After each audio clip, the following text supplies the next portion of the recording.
The first time I ever booted up Elden Ring was on July 16th at 11:18 p.m. I then closed and reopened it several times trying to get my controller to connect to my computer properly, but after that, I played the game till 3 a.m. the next day. This probably surprises none of you. The game is widely accepted as one of the best FromSoft has ever made. It won Game of the Year for a reason, and the real question is why it took me so long to play it. The answer to that question will become very apparent very soon, but for now, I want to walk you through the first 4 hours of the experience, because if these first 4 hours are at all indicative of the time I'm going to have for the rest of the game, well then, I'm in for quite the ride. So, starting things off, I booted up the game, made the oldest man I possibly could, and watched through the completely silent opening. Yeah, 90% sure this broke. 10% chance it's a very interesting creative choice. Miyazaki is an interesting developer, but after that, the game starts. I instantly show off the skill I developed from beating Lies of P by not only dying to the first enemy, but failing to land a single hit on them in the process. Recognizing that I may, in fact, not be the best Souls player of all time, the game sent me to the tutorial, where it very helpfully taught me how to guard, how to dodge, and how to use stealth. Tutorial beaten/ignored, the game proper starts, and as much as I'd love to pretend it's all new to me, I've been on the internet for the last 2 years. God, it's been 2 years, which means I do know a lot about this game. I know a lot of the bosses, I know a lot of the weapons, and I know about the massive man on a horse right outside the tutorial, who is much harder than anything else nearby and only rewards you with a weapon you cannot use. And this is where you guys get to find out why I hadn't, and arguably still shouldn't, have picked up this game. I'm bad at giving up. Yeah, sure, I'm not supposed to fight him. Sure, the lesson here is that I can leave and come back later because this game is open world, but he's here and I have an axe and I want his spear. So instead of exploring the vast world that had just opened up for me, I fought the tree sentinel for the next 40 minutes. Now, don't get me wrong, I had fun fighting him, and after 40 minutes, I very much so kicked his butt and took his spear and stabbed a random guy with it, but the problem is that this sets a precedent. Sure, spending 40 minutes on the first boss is completely fine, my choosing to do that is nothing special, and several other people have done the exact same thing, but there's a boss very nearby that might not go down so easily. And this is when I reveal what this video is really about. Yeah, the first hour was mostly taken up by the tree sentinel with a little bit of exploration and exactly 6 level ups, but the next 3 hours, from midnight until 3 in the morning, were all spent fighting the lovely gentleman that is Margit. Yep, this is a Margit video, where I talk about all the random stuff I find interesting about Margit, and that's it. I'm sorry if you were looking for my opinions on literally anything else in the entire game, Margit is all that matters. Also, I haven't played the rest of the game yet. I beat Margit and instantly booted up Microsoft Word and started scripting. These words were written at 4 a.m., so sorry if this script is just incoherent rambling, I will not be fixing it when I wake up. So first things first, Margit is an easy boss.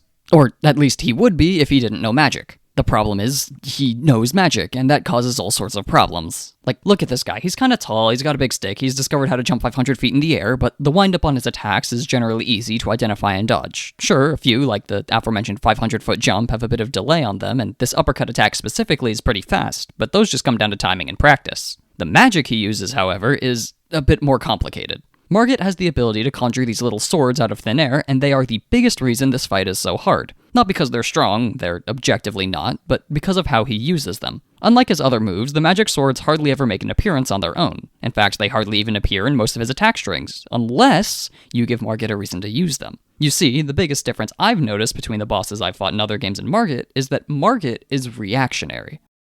There are 2 main examples of this in the fight, one of which is easy to explain and easy to deal with, and the other which is more complicated and was made to torture me specifically. If you've played the game yourself, or even watched someone new try this fight, you're probably familiar with the first, which is how he stops you from healing.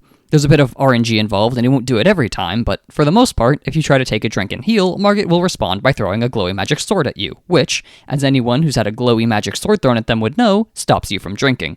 This is annoying, and even after over 20 attempts, I'd still get caught doing this, but it's not the worst thing in the world. The sword doesn't do the most damage, so even if your health was low, you probably won't die, and the attack can be avoided completely if you just heal while he's already attacking. But this isn't the reason I find his magic so annoying. To explain the actual reason, though, I'm going to have to talk about Street Fighter.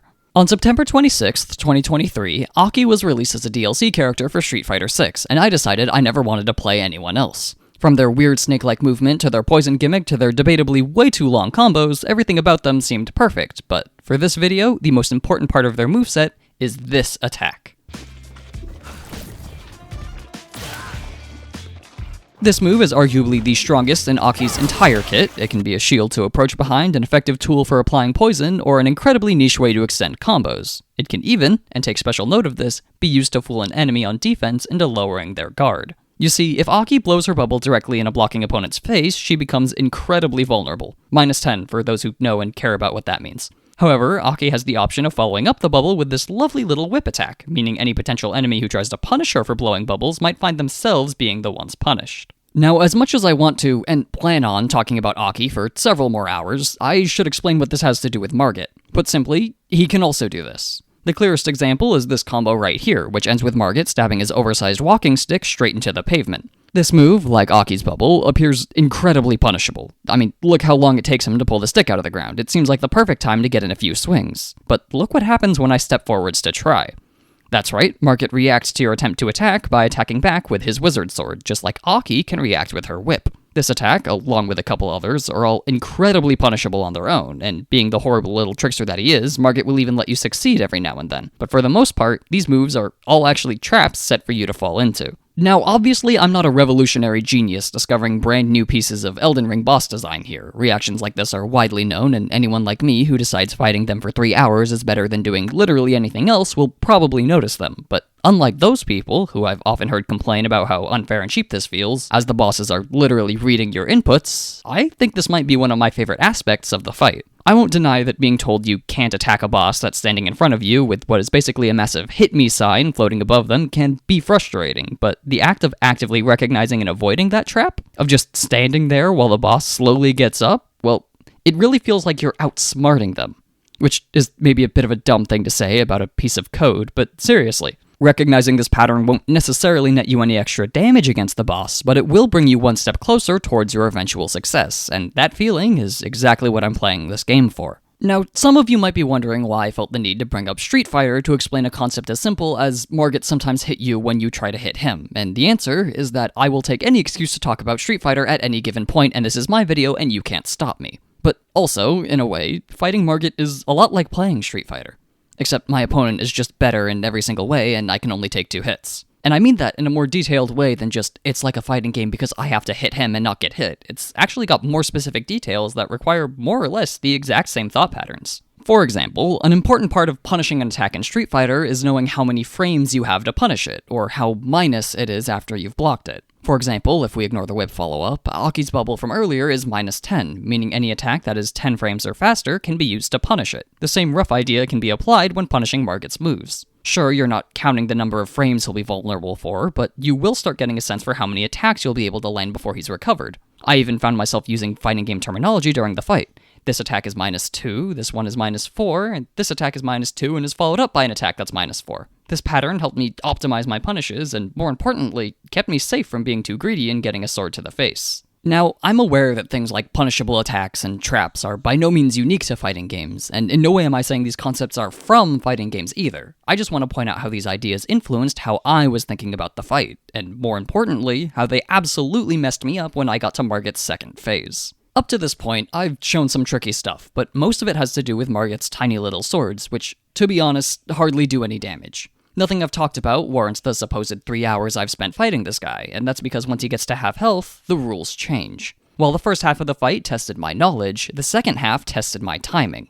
And my knowledge, it's the second phase, it's just blatantly harder. And Margit has a giant hammer, so it's just kind of a problem everywhere you look. During his second phase, Margit still uses a lot of the same moves from his first one. This attack, where he slams his stick into the ground after a long charge, the really quick uppercut I mentioned earlier, and even this massive hammer attack is seemingly just a more flashy, I wrote more flashy, I definitely wrote this at 4 in the morning, god. More flashy, more damaging version of this jump attack he used to use, which was actually really helpful as it was -4 and led to a lot of damage. Problem is, it's not -4 anymore. None of the attacks I just mentioned are, because in Margit's phase 2, the numbers change. Some of them just recover faster, the slam being the biggest example, going from -4 to -2, but most are only different because of, once again, Margit's magic swords. The main problem here is that Margit has a new response, and this one is a response to you attacking in neutral. While you wouldn't initially think it, there are several points like this in the Margit fight, where he'll just stop attacking and walk around for a bit. While he's not recovering from one of his moves, it's a safe opportunity to hit him, as none of the responses he has are fast enough to punish you. Or at least they weren't until phase 2 started and he gained a fun new sword attack that is totally fast enough to do just that. Not only does this mean you'll get one less safe attack on every one of his phase 1 moves, you can't even risk a single swing against him unless he's recovering, meaning the time when he's walking around seemingly doing nothing is just another trap he's set for you. Again, this is just a small sword attack, and it doesn't do much damage, but the way the potential of this attack changes his entire second phase makes it one of the scariest he has. But you don't want to hear any more of this small stuff, these traps and mind games and -3s and all that. You want to hear about the big stuff. No more about his defense, what's the stuff that actually gets you killed? Well, my good friend, I hope it doesn't come as a surprise that the things that get you killed, once again, are his stupid magic swords. And the stupid magic hammer, but not in the way you might expect. You see, with the exception of his throwing attacks, first phase Margit would use the swords defensively, to cover himself when he would otherwise be vulnerable. Second phase Margit thinks that's an absolute waste of a good wizard sword and starts using them to slice you to pieces. In addition to occasionally using a bigger sword that just does more damage than the old one, he'll also use it to trap you into getting hit by the walking stick. The most annoying example of this comes in this funny little attack, where he sticks his weapons out in both directions and spins like a kid pretending to be a windmill, but with slightly less threat to my physical well-being. The glowing sword does do damage and does need to be dodged, but dodging it like a normal attack will leave you wide open for the stick that follows. It perfectly sets you up to get hit by the truly damaging move, and while the timing required to dodge the initial hit is incredibly forgiving, dodging both can be horribly difficult, especially twice in a row. But what about the hammer? The hammer's massive, it's scary, there's no way it's just set up so it can poke you with the stick too, right? Wrong, it's always been about the stick, nothing is more important than the stick, and if you thought otherwise, well, you've fallen for Margit's trap. Look at this attack. If we look carefully, we can see the massive glowing wizard hammer clearly being wound back to crush your tiny human body to dust. This is scary.